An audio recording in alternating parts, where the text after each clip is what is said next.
നമുക്കൊരു day in my life video കണ്ടാലോ? Sorry, day in my life അല്ല, night in my life. Because എൻ്റെ second night ഡ്യൂട്ടിയാണ്. അപ്പോൾ നൈറ്റിന് പോകുന്നതിന് മുമ്പ് നമുക്ക് പെട്ടെന്ന് ഒരു വീഡിയോ എടുക്കാമെന്ന് കരുതി. പിന്നെ ഇതെൻ്റെ ആദ്യത്തെ ഡേ ഇൻ മൈ ലൈഫ്, അല്ലെങ്കിൽ ഞാൻ എടുക്കുന്നൊരു വ്ളോഗാണ്. ഇതിങ്ങനൊന്നും അല്ലടേ എന്ന് പറയുന്നവരോട് എനിക്കും അറിയാം ഇതിങ്ങനൊന്നും അല്ലെന്ന്. നിങ്ങൾ അഡ്ജസ്റ്റ് ചെയ്യുമെന്ന് ഞാൻ വിശ്വസിക്കുന്നു. സമയങ്ങൾ വേഗം റെഡിയാവാം.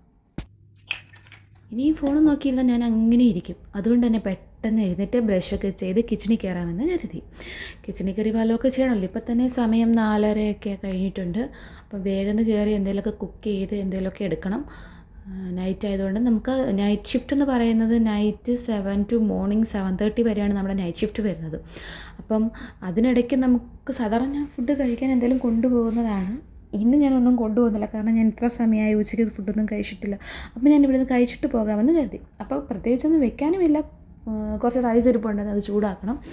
അത് വെച്ചൂറ്റി അതിൻ്റെ കൂട്ടത്തിൽ കുറച്ച് ചമ്മന്തി, അച്ചാർ, പിന്നെ തോരനുണ്ടായിരുന്നു, തോരനും കുറച്ച് ബീഫ് കറി ഉണ്ടായിരുന്നു. എല്ലാം കൂടെ എടുത്ത് ചോറ് വെച്ചൂറ്റി കഴിച്ചു. പിന്നെ പാത്രങ്ങളെല്ലാം കഴുകി വെക്കണമല്ലോ. കഴുകി വെച്ചിട്ടല്ലേ ഇറങ്ങാൻ പറ്റൂ. എല്ലാം വൃത്തിയാക്കി വെക്കണം. എല്ലാം വൃത്തിയാക്കി പെട്ടെന്ന് തന്നെ റെഡിയാകണം. ഇപ്പം തന്നെ സമയം 5:30 ആവാറായിട്ടുണ്ട്. ഇതിനിടയ്ക്ക് ഞാൻ ഫുഡ് കഴിച്ചിരുന്നു, പക്ഷേ അതിൻ്റെ വീഡിയോ എടുക്കാൻ മറന്നുപോയി. എനിവേ ഫുഡൊക്കെ കഴിച്ചു. ഇനി പാത്രങ്ങളെല്ലാം കഴുകി വെച്ച് വേഗം ഇറങ്ങണം. ഇനിയിപ്പോൾ പോകാനായിട്ട് വേഗം റെഡിയാകാം. കുളിയൊക്കെ രാവിലെ കഴിഞ്ഞതുകൊണ്ട് ഇനിയിപ്പോൾ കുളിയൊന്നുമില്ല. ഇനിയിപ്പോൾ ജസ്റ്റ് ഒരുങ്ങുക, പോവുക. ഞാൻ ഇവിടുന്ന് ഒരു 6:30 കഴിയുമ്പോഴത്തേനും ഇറങ്ങും. ഇവിടുന്ന് നടന്നു പോകാനുള്ള ദൂരമേ ഉള്ളൂ. അപ്പം ഇവിടുന്ന് ഒരു 5-10 മിനിറ്റ് മതി ഹോസ്പിറ്റലിലോട്ട് എത്താനായിട്ട്. പിന്നെ അത്ര നേരത്തെ പോകേണ്ട ആവശ്യമൊന്നുമില്ല. ഞാൻ പിന്നെ കുറച്ച് നേരത്തെ പോകും. പിന്നെ നമുക്ക് കുറച്ച് ഇൻവെൻട്രി ഒക്കെ ഉണ്ട്, അതൊക്കെ ചെക്ക് ചെയ്യണം. അതുകൊണ്ട് ഞാൻ കുറച്ച് നേരത്തെ പോകുന്നതേ ഉള്ളൂ. എല്ലാവരും കൃത്യസമയത്താണ് സാധാരണ വരുന്നത്. എനിവേ പെട്ടെന്ന് ഡ്രസ്സൊക്കെ ചേഞ്ച് ചെയ്യാം. റെഡി ആയി ഗൈസ്. ഇനിയിപ്പോൾ ജസ്റ്റ് ഒന്ന് പ്രാർത്ഥിക്കണം, പോകണം, അത്രേ ഉള്ളൂ. അപ്പം ഞാൻ വേഗം പ്രാർത്ഥിച്ചിട്ട് അതെ ഗൈസ്, പ്രെയർ വേണം.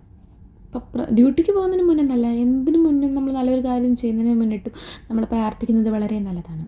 കഴിഞ്ഞ ദിവസം ഞാനൊരു വീഡിയോ ഇട്ടപ്പോൾ അതിൽ ഒരു കുട്ടി കമൻറ്റ് ചെയ്തിട്ടുണ്ടായിരുന്നു, പ്രെയർ അത് വേണമല്ലോ എന്ന്. അതെ, അത് വേണം. അത് വളരെ വളരെ ഇമ്പോർട്ടൻ്റ് ആണ്. നമ്മൾ എന്തൊരു കാര്യം ചെയ്യുന്നതിന് മുമ്പ് ദൈവത്തോട് ചോദിച്ച് പ്രാർത്ഥിച്ച് ചെയ്യുക എന്നുള്ളത് വളരെ നല്ലൊരു കാര്യമാണ്. എൻ്റെ അനുഭവത്തിൽ എനിക്ക് എന്തിനു മുന്നേ പ്രാർത്ഥിക്കുന്നത് ഭയങ്കര ഇഷ്ടമുള്ളൊരു കാര്യമാണ്. അത് ഞാൻ ഫോളോ ചെയ്യുകയും ചെയ്യും. അത് അന്നും ഇന്നും എന്നും അങ്ങനെ തന്നെ ആയിരിക്കും. അങ്ങനെ തന്നെ ആയിരിക്കണമെന്ന് ഞാൻ ആഗ്രഹിക്കുന്നു. കാര്യം പറഞ്ഞുകൊണ്ടിരുന്നത് ഇങ്ങനെ ഇരിക്കും. പെട്ടെന്ന് റെഡിയായിട്ട് ഇറങ്ങാം. ഡ്യൂട്ടിക്ക് പോകാൻ സമയമായിട്ടുണ്ട്. ഇപ്പം തന്നെ 6:45 ആകാറായിട്ടുണ്ട്. ഇന്ന് ഞാൻ കുറച്ച് ലേറ്റ് ആയിട്ടുണ്ട്. വേഗം തന്നെ പോവാം. ഉറക്കെ പൊട്ടി ലിഫ്റ്റ് വെയിറ്റ് ചെയ്ത് നിൽക്കുകയാണ്. ആ സമയത്തേക്ക് ഞാൻ കരുതി ഞങ്ങളുടെ അവിടെ നിന്ന് താഴോട്ടുള്ളൊരു വ്യൂ ക്യാപ്ചർ ചെയ്യാമെന്ന്. പിന്നെ ലിഫ്റ്റ് എത്തി, ലിഫ്റ്റിൽ കയറി. പിന്നെ എന്നും എനിക്ക് ഈ കണ്ണാടി കാണുമ്പം ഒരു ഫോട്ടോ അല്ലെങ്കിൽ ഒരു വീഡിയോ എടുക്കണം. അതെന്തോ ഒരു ഔട്ട്ഫിറ്റ് ചെക്ക് പോലെ എന്നും ചെയ്യാറുണ്ട്. പിന്നെ പുറത്തിറങ്ങി. നല്ല ചൂടാണ് ഗൈസ്, നല്ല ചൂട്. ഇപ്പം തന്നെ സമയം ഇവിടെ 6:45 കഴിഞ്ഞിട്ടുണ്ട്. ഇരുട്ടിയിട്ടുമില്ല, നല്ല ചൂടുമാണ്. നമുക്ക് ഈവൻ നൈറ്റ് ടൈമിൽ പോലും നമ്മൾ നടന്നു വരുമ്പോൾ നല്ല ചൂടാണ്. ഞങ്ങൾ മിക്ക ദിവസങ്ങളിലും നൈറ്റ് വാക്കിന് പോകാറുണ്ട്, ഞാനും ഇജും കൂടെ. പക്ഷേ ആ സമയത്ത് പോലും നമുക്ക് നടക്കാൻ തോന്നത്തില്ല, അത്രയ്ക്ക് ചൂട് കാറ്റല്ല, നമുക്ക് തന്നെ ഹ്യൂമിഡിറ്റി ഭയങ്കരമായിട്ട് ഫീൽ ചെയ്യും ചൂടിൻ്റെ. ഞാൻ ഹോസ്പിറ്റലിലെത്തി ഗൈസ്. അങ്ങനെ നേരെ വേഗം പോയി പഞ്ച് ചെയ്ത് ഡ്യൂട്ടിക്ക് കയറാം. പഞ്ചിങ് ചെയ്തിട്ടുണ്ട്. ഞാൻ ജസ്റ്റ് ഫേസ് പഞ്ചിങ് ആണ്. ഫേസ് കാണിച്ചാൽ മതി. അപ്പോൾ താങ്ക് യു എന്ന് പറയും.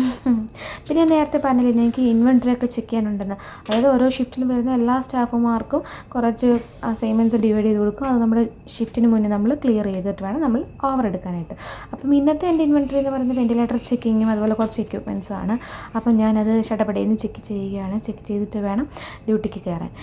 അങ്ങനെ ഡ്യൂട്ടി സ്റ്റാർട്ടായി. ആദ്യം തന്നെ എൻ്റെ പേഷ്യൻറ്റ് ഷുഗർ ചെക്ക് ചെയ്യണമായിരുന്നു. അപ്പം ഞാൻ ആദ്യം തന്നെ അതിന് പോവുകയാണ്.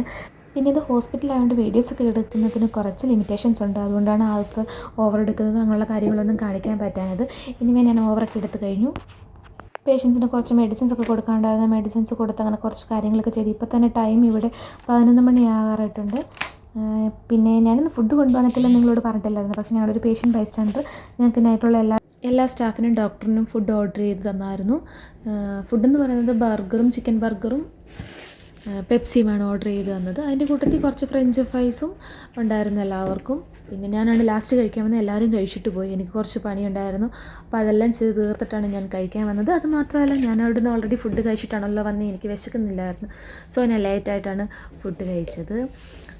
പിന്നെ ഇത് കുടിച്ചിട്ടും തീരുന്നില്ല, എനിക്ക് വിശക്കുന്നില്ല. പിന്നെ ഞാൻ അവിടെ വെച്ചിട്ട് പോകാമെന്ന് കരുതി, കുറച്ച് കഴിഞ്ഞിട്ട് കുടിക്കാമെന്ന് കരുതി. പിന്നെ ഞാനത് അവിടെ വെച്ചു. എൻ്റെ ബാക്കി പണിക്ക് പോകാമെന്ന് കരുതി ഇറങ്ങി. ഞാൻ നിങ്ങൾക്കൊരു കാര്യം കാണിച്ചു തരട്ടെ. കണ്ടോ, ടെക്നോളജിയാ. മൾട്ടിപ്പെന്നാണ്. ഞങ്ങളിങ്ങനെ എല്ലാ ബെഡ് സൈഡിലും ഇതുപോലെ 3 colour blue, red, green pen വെച്ച് മൾട്ടിപ്പെന്നായിട്ട് വെച്ചിട്ടുണ്ട്. അതാകുമ്പോൾ 10 പേനയൊന്നും കൊണ്ട് നടക്കേണ്ട ആവശ്യമില്ലല്ലോ. ഇനി ഞാൻ വീണ്ടും എൻ്റെ പണിയിലേക്ക് കടന്നു. കുറച്ച് ഫയൽ വർക്ക്, കുറച്ച് സിസ്റ്റം വർക്ക്, അങ്ങനെ കുറച്ച് കാര്യങ്ങളൊക്കെ ചെയ്യാനുണ്ട്. അതൊക്കെ ചെയ്ത് മുന്നോട്ട് പോവുകയാണ്. പെട്ടെന്ന് പണി തീർക്കണമല്ലോ, അതാണല്ലോ നമ്മുടെ ലക്ഷ്യം. പിന്നെ നമുക്കെല്ലാവർക്കും ഓരോ സീല് കാണും. നമ്മൾ എന്ത് ചെയ്താലും ഡോക്യുമെൻ്റ് ചെയ്താലും അവിടെ നമ്മൾ നമ്മുടെ സീലൊക്കെ ചെയ്തിരിക്കണം.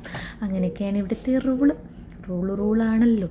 പിന്നെ പെട്ടെന്ന് എല്ലാ പണികളും ചെയ്ത് തീർക്കുകയാണ്. ഇപ്പോൾ തന്നെ സമയം കണ്ടോ, 3:12 ആയിട്ടുണ്ട്. നിങ്ങൾക്ക് ബാക്കിൽ ടൈം കാണാം. അങ്ങനെ മോർണിംഗ് ആയിട്ടുണ്ട് ഗൈസ്. ഇനി മോർണിംഗിൽ കുറേ പരിപാടികളുണ്ട്. സാമ്പിളൊക്കെ എടുത്തു വിടണം പേഷ്യൻസിൻ്റെ. അങ്ങനെ സാമ്പിളൊക്കെ എടുത്തു. പിന്നെ മോർണിംഗ് കെയർ കൊടുത്തു. മോർണിംഗ് കെയറിന് വന്നിട്ടുള്ള ബ്ലാങ്കറ്റൊക്കെയാണ് നിങ്ങളിപ്പോൾ കണ്ടത്. ഇപ്പോൾ സമയം ഇവിടെ 6 മണി കഴിഞ്ഞിട്ടുണ്ട്. നിങ്ങൾക്ക് എൻ്റെ ഫ്രണ്ടിലെ മിററിലോട്ട് സൂക്ഷിച്ച് നോക്കിയാൽ കാണാം. അതിൽ സമയം 6:14 ആയിട്ടുണ്ട്. ഈ 6:30 ഒക്കെ കഴിയുമ്പോഴത്തേനും നെക്സ്റ്റ് മോർണിംഗ് സ്റ്റാഫൊക്കെ എത്തി തുടങ്ങും. അപ്പോൾ അതിന് മുമ്പ് കുറേ കാര്യങ്ങൾ ചെയ്ത് തീർക്കാനുണ്ട്. അതൊക്കെ ഷട്ടപ്പെട്ട് ഞാൻ ചെയ്യുകയാണ്. അപ്പോൾ ഞാൻ ആരെയും ഈ വീഡിയോസിൽ നിങ്ങൾക്ക് കാണിച്ചു തരില്ല, കാരണം കുറേ ലിമിറ്റേഷൻസ് ഒക്കെ ഉണ്ടായതുകൊണ്ട്. സോ ഇതൊക്കെയാണ്. പിന്നെ കുറച്ച് സിസ്റ്റത്തിൽ കുറേ വർക്കുകളൊക്കെ ചെയ്ത് തീർക്കാനുണ്ട്. കുറേ കാര്യങ്ങൾ ഒതൻറ്റിക്കേറ്റ് ചെയ്യാനുണ്ട്. അതൊക്കെ ചെയ്ത് അങ്ങനെ പേഷ്യൻസ് ആയിട്ടുള്ള കെയർ എല്ലാം കഴിഞ്ഞ് പിന്നെ നമ്മുടെ സെൽഫ് കെയർ ഉണ്ടല്ലോ. അപ്പോൾ പെട്ടെന്ന് ഞാൻ പോയി ബ്രഷൊക്കെ ചെയ്ത് ഫ്രഷായി. അങ്ങനെ ഓവറൊക്കെ കൊടുത്ത് ഇറങ്ങി ഗൈസ്. പഞ്ചൗട്ടാണ് ചെയ്തത്. പഞ്ചൗട്ടൊക്കെ ചെയ്ത് വേഗം തിരിച്ച് റൂമിലേക്ക് പോവുകയാണ്. ഇനിയിപ്പോൾ പെട്ടെന്ന് റൂമിൽ ചെന്ന് ബാക്കി കാര്യങ്ങൾ ഉറങ്ങണം. അതാണ് നമ്മുടെ മെയിൻ ലക്ഷ്യം. അത് മുന്നിൽ വെച്ച് നമ്മൾ വേഗം പോവുകയാണ്. അങ്ങനെ നമ്മൾ റൂമിലെത്തിയിരിക്കുകയാണ് ഗൈസ്. ഇനി നമുക്ക് കുളിച്ച് ഫ്രഷൊക്കെ ആവാം. നൈറ്റ് നല്ല ക്ഷീണമുണ്ട്. പോയി കുളിച്ച് ഫ്രഷൊക്കെ ആയിട്ട് വരാം.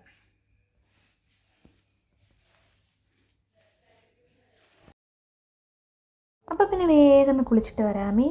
കുളിയൊക്കെ കഴിഞ്ഞ് വന്നു.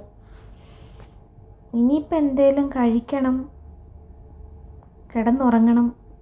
പിന്നെന്താ, ഇതൊക്കെയാണ്. പ്രത്യേകിച്ച് അല്ലാതെ ഒന്നുമില്ല. പിന്നെ ചത്ത് കിടന്നാലും ചമഞ്ഞ് കിടക്കണമെന്നാണല്ലോ. നമ്മൾ നമ്മുടെ സെൽഫ് കെയർ മറക്കാൻ പാടില്ല. സോ കുറച്ച് കാര്യങ്ങളൊക്കെ മുഖത്തൊക്കെ വാരിയിട്ട് കിടന്നുറങ്ങാമെന്ന് കരുതി. നമ്മൾ എത്ര ബിസി ആണെങ്കിലും നമ്മൾ നമ്മളെ കെയർ ചെയ്യാൻ മറക്കരുത്. നമ്മൾ മറ്റുള്ളവരെ കെയർ ചെയ്യുന്നുണ്ട്, പിന്നെ എന്തുകൊണ്ട് നമുക്ക് നമ്മളെ കെയർ ചെയ്തുകൂടാ? സോ സെൽഫ് കെയർ വളരെ വളരെ ഇമ്പോർട്ടൻ്റ് ആണ്. മോർണിംഗ് ആയപ്പം എഗെയിൻ ആ ബൈസ്റ്റാൻഡർ ഞങ്ങൾക്ക് കോൾഡ് കോഫിയൊക്കെ വാങ്ങി തന്നു, നെസ്കഫേയുടെ. പക്ഷെ അത് കുടിക്കാനുള്ള സ്ഥലമൊന്നും എൻ്റെ വയറ്റിലില്ല. എന്നതുകൊണ്ട് ഞാനതെടുത്ത് ബാഗിൽ വെച്ചു. ബ്രേക്ക്ഫാസ്റ്റ് ആയിട്ട് ഇന്ന് അതാണ് കുടിച്ചത്. അത് കുടിച്ചിട്ട് കിടക്കാമെന്ന് കരുതി. പിന്നെ കുറച്ച് തുണിയൊക്കെ കഴുകാനുണ്ടായിരുന്നു. അതൊക്കെ വാഷിംഗ് മെഷീനിലിട്ടു. ഇന്ന് ഓഫാണല്ലോ, ഇന്ന് പോവണ്ട. അപ്പം പിന്നെ അതൊക്കെ കഴുകിയിട്ട് കിടക്കാമെന്ന് കരുതി. അത് മെഷീനിൽ കിടന്നാകുന്ന സമയം കൊണ്ട് കുറച്ച് കോളൊക്കെ ചെയ്യാമെന്ന് കരുതി. അങ്ങനെ ഇജുവിനെ വിളിച്ചു, വീട്ടിലൊക്കെ വിളിച്ച് കുറച്ച് സംസാരിച്ചു. അതൊക്കെ കഴിഞ്ഞ് കിടന്നുറങ്ങാമെന്ന് കരുതി. അങ്ങനെ കോളൊക്കെ ചെയ്ത് ഇങ്ങനെ ഇരുന്നപ്പോൾ അവിടെ മെഷീനിൽ അലാം കേട്ടു, വാഷിംഗ് കംപ്ലീറ്റഡ്. അപ്പോൾ പിന്നെ തുണി വിരിച്ചിടണമല്ലോ. തുണി കഴുകി കഴിഞ്ഞാൽ വിരിച്ചിടണമല്ലോ, അതങ്ങനെയാണല്ലോ. അപ്പോൾ പിന്നെ തുണിയൊക്കെ എടുത്തിട്ട് വിരിച്ചിട്ട് റൂമിൽ വന്ന് ഇനി നമുക്ക് ഉറങ്ങാനുള്ള സെറ്റപ്പൊക്കെ റെഡിയാക്കാം.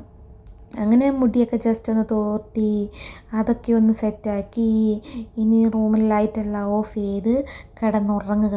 ഇനി ഉറങ്ങുക എന്നൊരു ലക്ഷ്യം മാത്രമേ ഉള്ളൂ. കട്ടിൽ കണ്ടാൽ മാത്രം മതി. പിന്നെ എണീക്കുന്നത് വൈകിട്ട്. അപ്പോൾ ഇനിയിപ്പോൾ ഞാൻ ഉറങ്ങാനായിട്ട് പോകണം. നമുക്ക് ഡാർക്ക് മൂഡാക്കണം. ഡാർക്ക് മൂഡാക്കിയിട്ട് ഉറങ്ങണം. എൻ്റെ മുഖം കണ്ടോ എന്തുമാത്രം ഉറക്കക്ഷീണം ഉണ്ട്. നല്ല ഉറക്കക്ഷീണം. ലൈറ്റ് ഓഫ് ചെയ്യുക, കിടന്നുറങ്ങുക. അലാം സെറ്റ് ചെയ്യുക, ലൈറ്റ് ഓഫ് ചെയ്യുക, കിടന്നുറങ്ങുക. അപ്പോൾ നെക്സ്റ്റ് വീഡിയോയിൽ കാണാം. അതുവരെ എല്ലാവർക്കും ബൈ ബൈ, ഗുഡ് നൈറ്റ്.